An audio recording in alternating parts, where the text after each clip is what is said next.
Last episode में हमने देखा था कि जेस माउंट ग्लाउ पर चला गया था क्योंकि वो माउंट ग्लाउ के एक एल्डर को मिली बोन को अपने अंदर लगवाना चाहता था। तो एलेक्स ये देखकर उसे ये करने देता है क्योंकि जेस उसकी बात नहीं मान रहा था। पर इसके बाद एलेक्स उस दूसरे वर्ल्ड में आ जाता है क्योंकि अब उसे अपर वर्ल्ड में जाना था, क्योंकि अपर वर्ल्ड की वजह से लोअर वर्ल्ड में बहुत प्रॉब्लम्स आ रही थी। इसलिए एलेक्स अपर वर्ल्ड के बारे में अच्छे से जानना चाहता था। अब उस वर्ल्ड में पहुंचने के बाद एलेक्स को वो दोनों पहले वाले बंदे मिलते हैं जो वर्ल्ड रिकॉर्ड तोड़ने के बदले एलेक्स को सेलेस्टियल पाथ के पास ले जाते हैं। जिसके बाद एलेक्स उस पाथ पर चलकर एंड तक पहुंच जाता है जहां एक गेट था। पर तभी वहां एक लड़की आ जाती है जिसका नाम फेंग वू था, जो एलेक्स को अपना व्हीकल बनाना चाहती थी। पर एलेक्स उसे हरा देता है तो फेंग वू वहां से गायब हो गई थी क्योंकि वो उसकी स्पिरिट फॉर्म थी। पर तभी वहां कुछ और स्टूडेंट्स आ गए थे जिनसे जानकारी निकालने के लिए एलेक्स ने उन्हें पकड़ लिया था। लेकिन तभी वहां एक फायर बीस्ट भी एलेक्स को रोकने आ गया था। अब आगे तो एपिसोड 98 की शुरुआत में हम उस गेट के दूसरी तरफ के स्पिरिचुअल वर्ल्ड में तेंग यी नाम के लड़के को देखते हैं जो सन एंड मून की पावर से कल्टीवेशन कर रहा था। इस तरफ हम तियानजियान एकेडमी के दो स्टूडेंट्स को देखते हैं जिन्हें एकेडमी ने एलेक्स को रोकने के लिए भेजा था। लेकिन उन दोनों को लग रहा था कि वो फायर बीस्ट ही एलेक्स के लिए काफी होगा, इसलिए वो आराम आराम से वहां जाने लगते हैं। उसी वक्त उस गेट की तरफ से वो पहले वाले 3 स्टूडेंट्स भागते हुए आते हैं जो बहुत ज्यादा घबराए हुए थे, जिसे देखकर वो दोनों स्टूडेंट्स उनसे पूछते हैं कि क्या हुआ है। लेकिन वो कुछ नहीं बोलते और डर के मारे वहां से भाग जाते हैं। तो ये देखकर वो दोनों स्टूडेंट्स उस गेट को पार करके एलेक्स के पास आ जाते हैं और देखते हैं कि एलेक्स ने उस फायर बीस्ट को मार दिया है और उस बीस्ट के टुकड़े हवा में उड़ रहे हैं। इधर एलेक्स बोलता है कि उस बीस्ट को मारना तो बहुत ही आसान था। ये सुन के वो दोनों स्टूडेंट भी एलेक्स से डर के वहां से चिल्लाते हुए भागने लगते हैं कि जल्दी से यहाँ कोई आओ, क्योंकि यहाँ एक लोअर वर्ल्ड के बीस्ट ने फायर क्लाउड केव के गार्ड को मार दिया है। उसी वक्त वहाँ उसी फायर केव का एक और बीस्ट आ जाता है जो पहले वाले से ज्यादा ताकतवर था। अब उस बीस्ट को देखकर उन दोनों स्टूडेंट की जान में जान आती है। इधर वो बीस्ट एलेक्स पर अटैक करते हुए कहते हैं कि यहाँ आतंक मचाना बंद करो, पर एलेक्स अपनी स्पीड का इस्तेमाल करके उससे बचने लगता है और उसकी बातों का जवाब नहीं देता। तभी वो बीस्ट एलेक्स को पंच मारने की कोशिश करता है, पर एलेक्स उसे 2 उंगलियों से रोककर गेट के बाहर फेंक देता है, जिसे देखकर वो दोनों स्टूडेंट हैरान हो जाते हैं। उसी वक्त उस बीस्ट के ऊपर हीलिंग लाइट गिरने लगती है जिससे वो रिकवर होता है और उस हीलिंग लाइट डालने वाले बंदे को थैंक यू बोलता है। तभी वहाँ वो बंदा आ जाता है जिसका नाम जेन लुन था, जो खुद भी एलेक्स को रोकने के लिए ही आया था। अब जेन लुन एलेक्स के पास चला जाता है तो उसे देखकर वो दोनों स्टूडेंट्स कहते हैं कि जेन लुन हेवनली गॉड्स के नाम से भी जाना जाता है। ऊपर से हमने तो ये भी सुना है कि इसके पास इतना टैलेंट तो नहीं है, लेकिन ये बहुत ज्यादा स्ट्रॉन्ग है। साथ ही ये जेन गू का छोटा भाई है जिसे लोग स्पिरिट किंग कहते हैं। अब एलेक्स अपना फेक नाम बताते हुए जेन लुन से कहता है कि मुझे लग रहा है कि तुम एक ताकतवर अपोनेंट होगे। तभी जेन लुन उस पर अटैक कर देता है तो एलेक्स भी उसे रोकने की कोशिश करता है, जिसे देखकर वो बंदा कहता है कि तुम्हारी फिजिकल स्ट्रेंथ बहुत ज्यादा है और मैंने ऐसी स्ट्रेंथ बहुत कम ही देखी है। तभी एलेक्स उससे कहता है कि क्यों ना हम सिर्फ अपनी टेक्निक के इस्तेमाल से लड़ें, लेकिन जेन लुन इसके लिए नहीं मानता और एलेक्स को दूर फेंक देता है और फिर उसके साथ क्लोज कॉम्बैट फाइट करने की कोशिश करता है। लेकिन एलेक्स सिर्फ डिफेंस कर रहा था, अटैक नहीं, जिसे देखकर जेन लुन कहता है कि तुम लड़ क्यों नहीं रहे हो, मुझे पक्का पता है कि तुम्हारी पावर इससे कई ज्यादा है। इस पे एलेक्स उससे कहता है कि चलो तो मैं तुम्हें एक ट्रेजर टेक्निक दिखाता हूँ।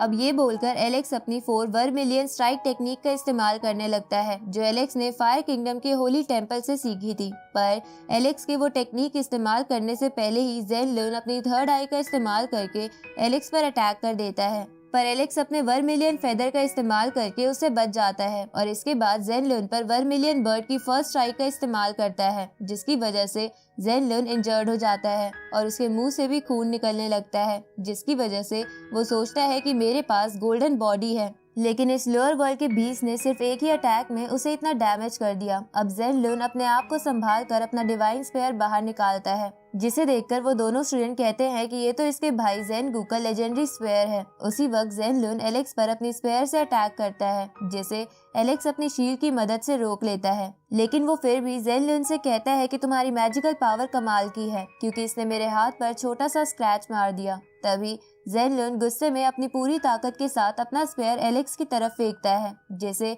एलेक्स यिंग यांग टेक्निक से रोकने की कोशिश करता है, लेकिन वो इसमें कामयाब नहीं हो पा रहा था। इसलिए एलेक्स उस स्पेयर को अपने पंच के औरत से दूर फेंक देता है, जिससे जेन लुन और भी इंजर्ड हो जाता है, क्योंकि वो उस स्पेयर को अपनी पावर से कंट्रोल कर रहा था। इस तरफ हम उसी पहले वाले तेंग यी नाम के बंदे को देखते हैं जिसे एलेक्स की पावर का एहसास हो गया था, इसलिए वो अपनी टेलीपोर्टेशन प्रोसेस शुरू कर देता है।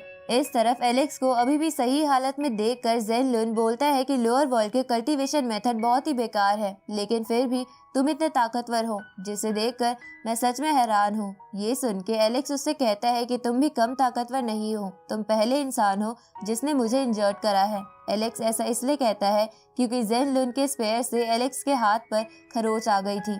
अब ज़ेन लुन एलेक्स से कहता है कि नहीं, मैं एक लूजर हूँ और मैं अपनी हार मानता हूँ। उसी वक्त वो जगह बुरी तरह हिलने लगती है, जैसे कि वहाँ कोई भूकंप आया हो। तभी उस गेट से एक रोप जैसी चीज अंदर आ जाती है जो असल में तेंग यी था। अब तेंग यी को देखकर वो दोनों स्टूडेंट कहते हैं कि ये तो गोल्डन फ्लेम स्पीशीज का तेंग यी है। ये सुन के एलेक्स गोल्डन फ्लेम स्पीशीज के बारे में सोचने लगता है, तो ज़ेन लुन एलेक्स को बताता है कि ये एक ऐसी स्पीशीज है जो सोना और आग खाती है। ये सुन के एलेक्स को तेंग यी में इंटरेस्ट आने लगता है। तभी वो दोनों स्टूडेंट कहते हैं कि तेंग यी बहुत ज्यादा पावरफुल है, साथ ही इनकी स्पीशीज एंशिएंट टाइम के टॉप 10 स्पीशीज में से एक है। ऊपर से हमने तो ये भी सुना है कि इसके पूर्वज बहुत ज्यादा ताकतवर थे। साथ ही इनकी स्पीशीज की एक यूनिक बात है कि इसके पूर्वज में से कुछ लोग ट्री थे, कुछ जानवर थे और कुछ बर्ड्स, और तेंग यी इनकी ह्यूमन फॉर्म है।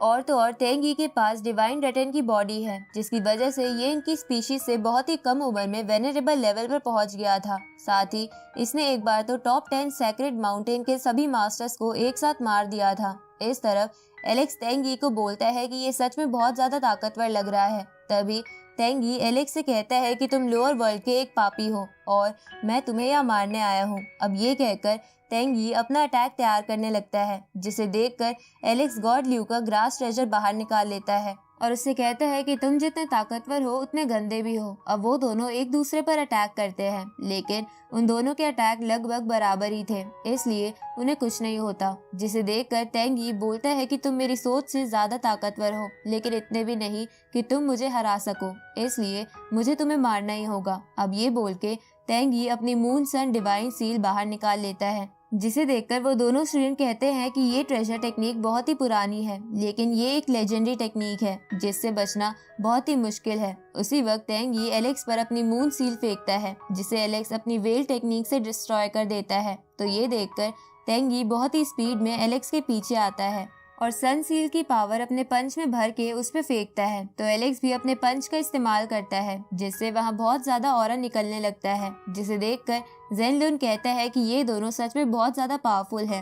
तभी एलेक्स थोड़ा पीछे खिसक जाता है, पर तेंग यी को कुछ भी नहीं होता। तभी तेंग यी एलेक्स से कहता है कि तुमने सच में मुझे इम्प्रेस कर दिया, क्योंकि आज तक इतने समय तक मेरे सामने कोई नहीं टिक पाया है। इसके बाद तेंग यी golden fire star mark seal बाहर निकालता है, जिसे देखकर ज़ेन लुन कहता है कि इसे इस्तेमाल करना तो बैन है, लेकिन ये फिर भी इसे इस्तेमाल कर रहा है। अब तेंग यी उस सील से एलेक्स पर लगातार फायर फीनिक्स स्पिरिट छोड़ने लगता है, जिसे देखकर ज़ेन लुन कहता है कि इस सील की पावर बहुत खतरनाक है।